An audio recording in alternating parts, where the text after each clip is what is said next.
Hi friends, ఎలా ఉన్నారు? Welcome to గన్ని ఇడ్యు మనీ.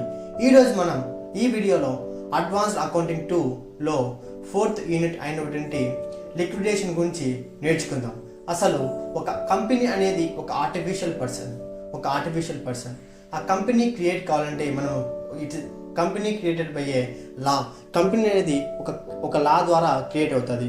దాన్ని మనం డిస్క్లోజ్ చేయాలి అంటే మనము లా ద్వారా ప్రొసీడ్ అవ్వాలి. మనం కోర్టుకి అప్రోచ్ అవుతే కోర్టు వచ్చేసి మనకి లిక్విడేటర్ని అపాయింట్ చేస్తుంది. ఆ లిక్విడేటర్ మన కంపెనీకి ఉన్న అసెట్స్ని అమ్మేసి అప్పులన్నీ తీర్చేస్తాడు. దీన్ని మనం లిక్విడేషన్ అని అంటాము.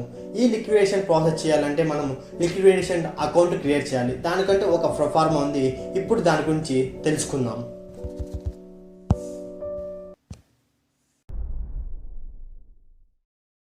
ఈ ప్రొఫార్మా మనకు క్యాష్ అకౌంట్ మాదిరి కనిపిస్తుంది.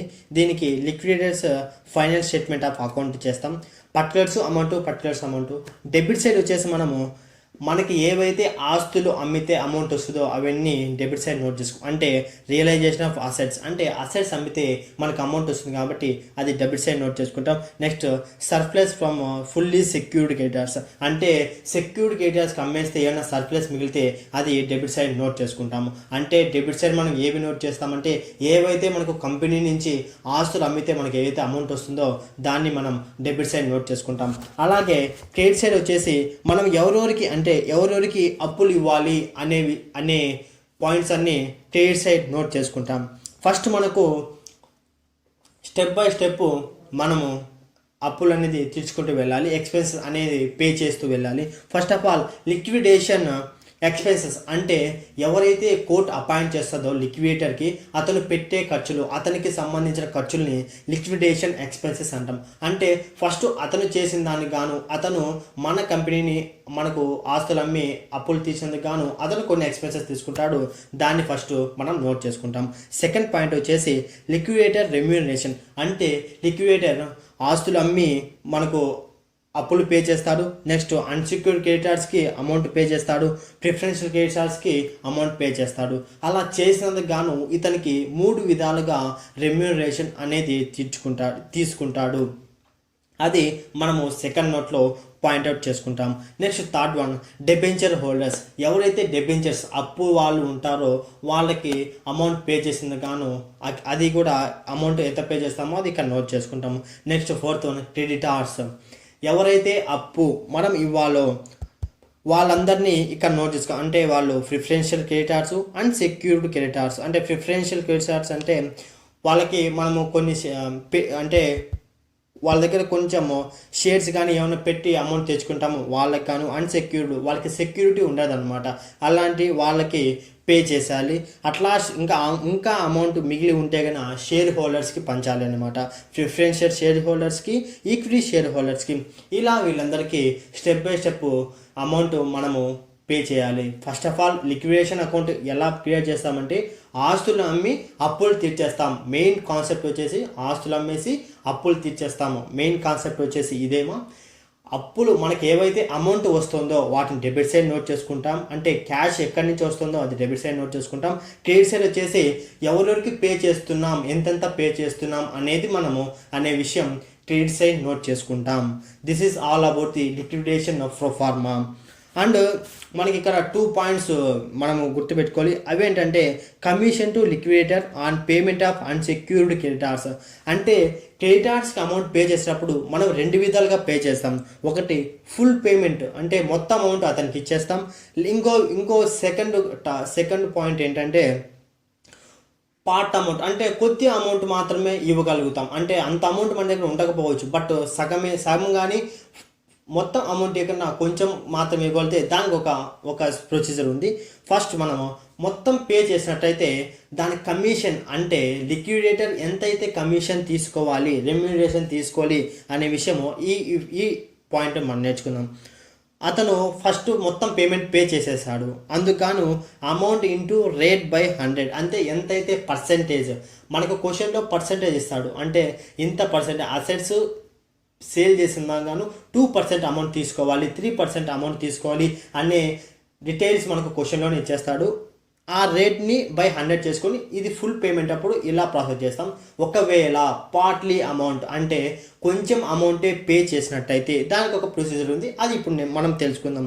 Commission equal to amount into rate by 100 plus rate. అంటే పార్ట్లీ అమౌంట్ కొంచెమే, ₹1,00,000 అప్పు ఉంది, ఒక 70,000 మాత్రమే 90,000 మాత్రమే పే చేశాడు, ఇంకా 10,000 పే చేయలేదు. అలాంటి సిచ్యువేషన్స్లో మనము అతను ఎలా రెమ్యూనరేషన్ తీసుకుంటాడంటే కమిషన్ ఎలా తీసుకుంటాడు అంటే amount into rate by 100 plus రేట్గా తీసుకుంటాడు. ఈ రెండు విధాలుగా అతను రెమ్యూనరేషన్ తీసుకునే అవకాశం ఉంది. ఇప్పుడు మనము ఒక క్వశ్చన్ ఎగ్జామినేషన్ పాయింట్ ఆఫ్ వ్యూలో క్వశ్చన్స్ ఎలా అడుగుతాడో ఇప్పుడు మనం నేర్చుకుందాం. ఇక్కడ క్వశ్చన్ చూసినట్టయితే the following particulars related to a limited company which has gone into voluntary liquidation. అంటే వాలంటరీ తనకు తానుగా వాలంటరీ లిక్విడేషన్ అంటే క్లోజ్ చేయాలనుకుంటున్నారు. దానికోసం you are required to prepare a liquidation final account allowing for his remuneration 2% on amounts release. ఇందాకే మనం మాట్లాడాం కదా, రెమ్యూనరేషన్ వచ్చేసి 2%కి and 2% on the amount disputed amount unsecured creditors. అంటే అన్సెక్యూర్డ్ క్రెడిటార్స్కి పే చేసినప్పుడు 2% కమిషన్ తీసుకోవాలి.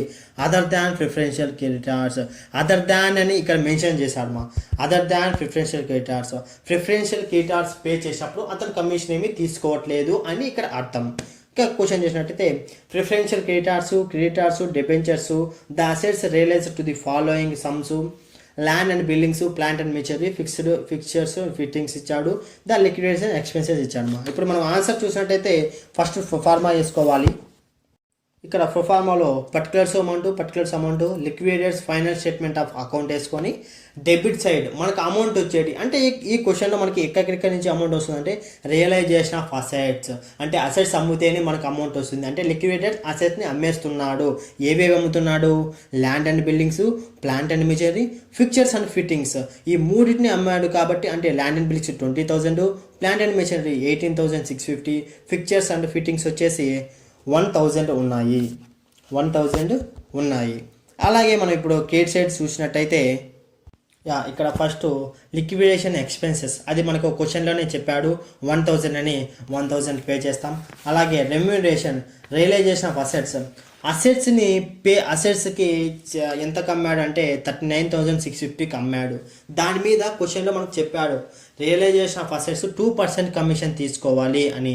అంటే 39,650 ఇంటూ 2/100 793. మన క్వశ్చన్ ఈజీగా ఫైండ్ అవుట్ చేయాలంటే మన పక్కన వర్కింగ్ నోట్ రాసుకోవాలి. అదేంటంటే 39,650 దాంట్లో రెమ్యూనరేషన్ 793 ఉంది. ఓకే, ఫస్ట్ మనం లిక్విడేషన్ ఎక్స్పెన్సెస్ ఎంత చేసాము? 1,000. అంతే 39,650 నుంచి 1,000 వెళ్ళిపోయింది, ఎక్స్పెన్సెస్కి ఇచ్చేసాం. ఇంకా మన దగ్గర మిగిలింది ఎంత? 38,650 మిగిలింది.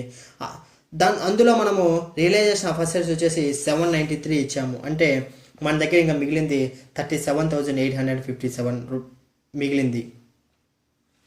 ఇక మనము పే టు అన్సెక్యూర్డ్ క్రెడిటార్స్, ఇంకా మనకు అన్సెక్యూర్డ్ క్రెడిటార్స్కి ఇంకా పే చేయాలి కాబట్టి నెక్స్ట్ డిబెంచర్ హోల్డర్స్ దగ్గరికి వెళ్దాం. డిబెంచర్ హోల్డర్స్ ఎంతమంది ఉన్నారంటే 10,000 క్యాష్ ఉంది. అంటే 37,857లో నుంచి 10,000 అమౌంట్ తీసినట్టయితే మనకు 27,857 రూపీస్ వస్తుంది. అందులో మళ్ళీ నెక్స్ట్ క్రెడిటార్స్లో ప్రిఫరెన్షియల్ క్రెడిటార్స్ క్వశ్చన్లో మెన్షన్ చేశాడు. అదర్ దాన్ ప్రిఫరెన్షియల్ క్రెడిటార్స్కి అమౌంట్ పే చేసేటప్పుడు మనం ఎటువంటి కమిషన్ తీసుకోకూడదు అని చెప్పాడు కాబట్టి ఇక్కడ మనం కమిషన్ ఏమీ తీసుకోకూడదు. అలాగే 27,857లో నుంచి 10,000 అమౌంట్ తీసేస్తాము. మనకు 17,857 ఉంది.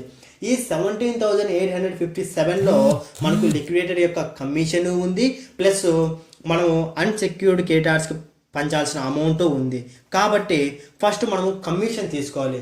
ఎప్పుడైనా కానీ లిక్విడేటర్ ఏం చేస్తా అంటే ఫస్ట్ తన కమిషన్ అంటే తనకు రావాల్సిన అమౌంట్ తీసుకొని మిగతా అమౌంట్ పే చేస్తారు అన్నమాట. ఈ 17,857లో నుంచి అతనికి 2% కమిషన్ వచ్చేసి 350 రూపీస్. ఈ 350 రూపీస్లో నుంచి మనము 17,857 మైనస్ 350 చేసినట్టయితే 17,507 17,507 రూపాయలు అన్సెక్యూర్డ్ క్రెడిటార్స్కి పంచాడు. అంటే అతనుకు మనకు యాక్చువల్గా పంచాల్సింది 32,000, బట్ 17,507 మాత్రమే పంచగలిగాము. 22,000 పంచాలి, బట్ 17,507 మాత్రమే 17,507 పంచాము. ఇలా మనకు ఒకవేళ ఇంకా మన దగ్గర అమౌంట్ మిగిలిందంటే కనుక షేర్ హోల్డర్స్ కూడా పంచేవాళ్ళం. బట్ మన దగ్గర అసెట్స్ అమ్మగా వచ్చిన అమౌంట్ ఇంతవరకు అన్సెక్యూర్డ్ క్రెడిటార్స్ వరకే పంచగలిగాం కాబట్టి అమౌంట్ ఇలా వచ్చింది, వాళ్ళకి పనిచేస్తాం. ఇలా ఓవరాల్గా ఈ లిక్విడేషన్ క్వశ్చన్స్ చాలా ఈజీగా ఉంటుంది. ఫస్ట్ మనం నేర్చుకోవాల్సింది ప్రొఫార్మా మన మైండ్లో ఉంటే కన్నా ఈజీగా క్వశ్చన్ని మనం చేయగలము. ఈజీ ఏముంది, డెబిట్ సైడ్ అమౌంట్ వచ్చేది రాసుకుంటాం, క్రెడిట్ సైడ్ ఎవరెవరికి పంచాలో వాటికి రాస్తాం, అక్కడ నోట్ చేసుకుంటాం, అంతే. ఇంతగా ఈ క్వశ్చన్లో కష్టపడాల్సిన అవసరం లేదు. ఈజీగా 10 మార్క్స్ వచ్చే అవకాశం ఉంది కాబట్టి ఈ యూనిట్లో మంచి ఫోకస్ పెట్టాలి. ఈ వీడియో నచ్చితే లైక్ చేయండి, సబ్స్క్రైబ్ చేయండి, 10 మందితో షేర్ చేయండి. నాకు సపోర్ట్గా నిలబడాలంటే మీరు ఖచ్చితంగా సబ్స్క్రైబ్ ఎక్కువ మంది చేత చేపించండి. దిస్ ఈజ్ డబుల్ గానీ సైనింగ్ ఆఫ్. జై హింద్.